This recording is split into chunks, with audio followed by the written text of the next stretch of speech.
अब हम कंप्रेसर्स के पैरामीटर्स के बारे में बात करते हैं। तो हमने यहाँ पर एक कंप्रेसर लोड किया है। मैं आपको हर एक पैरामीटर्स के बारे में बताऊँगा और सबका इन डिटेल एक्सप्लेनेशन दूँगा। रेशियो बेसिकली एक सेट रेशियो है हमारे इनपुट और आउटपुट सिग्नल के बीच। ये बताता है कि कितना अमाउंट का कंप्रेशन होगा। डिफ़ॉल्ट से हमेशा जो रेशियो है वो 2:1 पर सेट होता है। इसका मतलब ये है कि जब भी सिग्नल 2 डीबी एक्सीड होगा थ्रेशोल्ड के ऊपर, वो सिर्फ 1 डीबी को ही पास करेगा आगे। और इस तरीके से कंप्रेशन का रेशियो काम करता है। फिर आता है अटैक। अटैक को हम टाइम में कंसीडर करते हैं। ये कभी मिलीसेकंड्स में होता है तो कभी सेकंड्स में भी काम करता है। अटैक बेसिकली एक टाइम डिटरमाइन करता है कि कंप्रेशन कितना टाइम लेता है कंप्रेशन स्टार्ट करने के लिए एक स्पेसिफिक टाइम के बाद। एग्जाम्पल के लिए अगर मैं यहाँ पर अटैक 4 मिलीसेकंड्स दूँ, तो 4 मिलीसेकंड्स तक वो कंप्रेशन काम नहीं करेगा, पर 4 मिलीसेकंड्स के बाद वो स्लोली काम करना शुरू करेगा और ये है एक्चुअल मीनिंग अटैक टाइम का। फिर आता है हमारा रिलीज़ टाइम। अब रिलीज़ टाइम भी हमारा अटैक टाइम जैसा ही है। अटैक हमारा स्टार्ट डिसाइड करता है कि कब कंप्रेशन स्टार्ट होगा और रिलीज़ ये बताता है कि कंप्रेसर कब काम करना बंद करेगा। तो अगर आप रिलीज़ टाइम को यहाँ पर 2 मिलीसेकंड्स तक बढ़ाते हो या 2 सेकंड्स तक भी बढ़ाते हो, तो कंप्रेसर 2 सेकंड लेगा उस कंप्रेशन को बंद करने के लिए। फिर आता है एक ऑप्शन ऑटो का। अब ऑटो बेसिकली है कि आप ऑटोमैटिक रिलीज़ सेट कर सकते हो। ये रिलीज़ टाइम को ऑटोमैटिकली एडजस्ट करता है और ये काफ़ी एक एल्गोरिदम बेस्ड है, क्योंकि इस कंप्रेसर को वैसे ही डिज़ाइन किया है और इसके ऑटोमैटिक रिलीज़ को भी उसी तरह डिज़ाइन किया है। फिर आता है हमारा थ्रेशोल्ड। थ्रेशोल्ड बेसिकली एक वैल्यू है कि कहाँ पर एक कंप्रेसर आके अपना काम करना स्टार्ट करेगा। अगर ऑडियो सिग्नल के डायनामिक्स या एम्पलीट्यूड थ्रेशोल्ड को क्रॉस करेंगे तो कंप्रेशन ऑटोमेटिकली स्टार्ट हो जाएगा और वो पॉइंट हम खुद सेट कर सकते हैं। हम अपने कंप्रेसर को बता सकते हैं कि कहाँ से कंप्रेशन स्टार्ट करना है और ये हमेशा डीबी में होता है।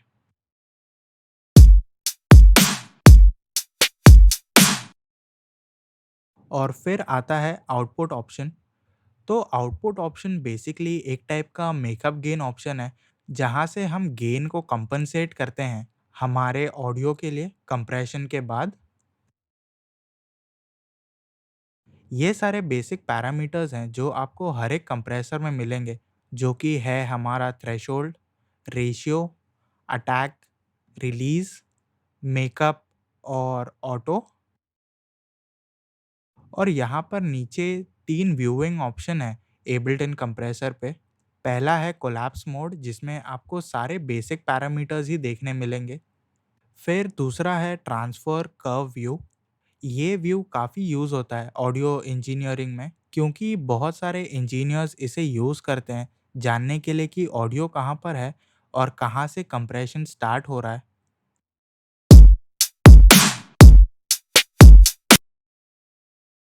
तो ऐसा कुछ ट्रांसफ़र कर्व व्यू दिखता है हमारा।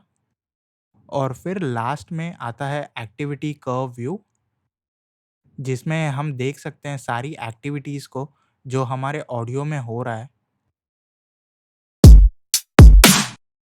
हम देख सकते हैं कि क्या हो रहा है हमारे ऑडियो के साथ और कितना गेन रिडक्शन अप्लाई हो रहा है। यहाँ पर गेन रिडक्शन हमेशा येलो में दिखाता है।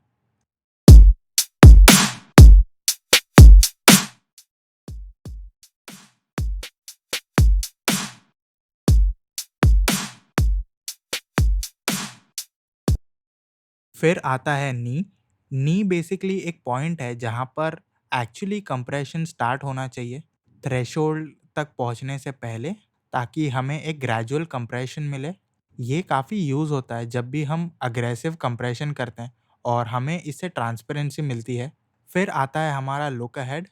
अब लुक अहेड बेसिकली हम बताते हैं कंप्रेसर को कैसे वो प्रिसाइज़ली काम कर सकता है और ट्रांजिएंट को जान सकता है कि कैसे वो रिएक्ट कर सकता है कुछ मिलीसेकंड्स के बाद। और इसकी वजह से ये बेसिकली एक बाय प्रोडक्ट है कि कैसे आपका सिग्नल थोड़ा-सा डिले हो जाता है कुछ मिलीसेकंड से, क्योंकि सीपीयू थोड़ा एक्स्ट्रा काम करता है ताकि वो बता सके कंप्रेसर को कि कैसे उसे काम करना है।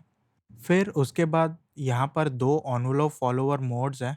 पहला है लीनियर और दूसरा है लॉगरिदमिक। लीनियर मोड एक कन्वेंशनल फैशन में काम करता है, ये ज़्यादा कुछ नहीं करता। पर अगर हम लॉगरिदमिक मोड की बात करें तो कुछ कंप्रेसर्स में इसे अडैप्टिव रिलीज़ भी बोलते हैं। ये एक कर्व ऐड करता है रिलीज़ टाइम पर, जिससे हमारा रिलीज़ काफ़ी स्मूथ और फास्ट हो जाता है।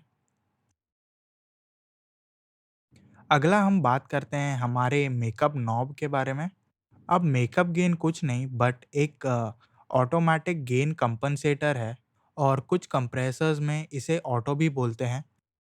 ये बेसिकली एक ऑटोमैटिक गेन कंपनसेटर के जैसे काम करता है हमारे ऑडियो पर। जब भी कंप्रेसर अपना काम करता है तो आपको यहाँ पर मेकअप गेन बढ़ाना नहीं पड़ता।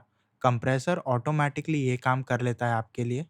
पर ये काफ़ी इनकंसिस्टेंट है, क्योंकि ये आपको कभी प्रिसाइज़ आउटपुट नहीं देता।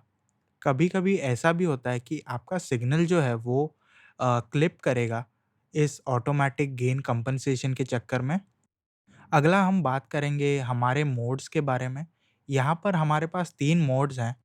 पहला हमारे पास यहाँ पर पीक मोड है, जिसमें कंप्रेसर कन्वेंशनल फैशन में ही काम करता है और शॉर्टर पीक्स को बहुत ज़्यादा फास्ट रिस्पॉन्ड करता है, अगर हम कंपेयर करें इसे आरएमएस मोड से तो। फिर आता है आरएमएस मोड, जहाँ पर कंप्रेसर पीक्स को इतना जल्दी रिस्पॉन्ड नहीं करता, क्योंकि वो एक एवरेज कंप्रेशन है। फिर आता है फाइनली एक्सपांड मोड। अब एक्सपांडर्स एग्जैक्टली ऑपोजिट है कंप्रेसर्स के। अब कंप्रेसर कंप्रेस करता है ऑडियो सिग्नल को जब भी वो थ्रेशोल्ड के ऊपर जाता है, पर यहाँ पर एक्सपांडर सिग्नल को बढ़ा देता है जब भी वो थ्रेशोल्ड के ऊपर जाता है। तो आपके जो लाउडर पार्ट है वो और भी ज़्यादा लाउड हो जाते हैं, और जो सॉफ्ट पार्ट है वो वैसे ही रहते हैं। फिर आता है हमारा ड्राई वेट परसेंटेज नॉब।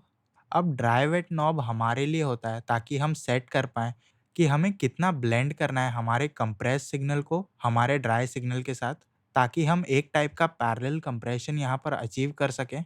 तो जब भी हमें पैरेलल कंप्रेशन चाहिए होता है, हम इस ड्राई वेट नॉब को यहाँ पर यूज़ करते हैं, और फिर हम डिसाइड कर सकते हैं कि हमें कितने अमाउंट का कंप्रेशन चाहिए। और ये थे सारे कंप्रेसर्स के पैरामीटर्स। मैं मिलता हूँ आपसे अगले क्लास में। देखने के लिए धन्यवाद।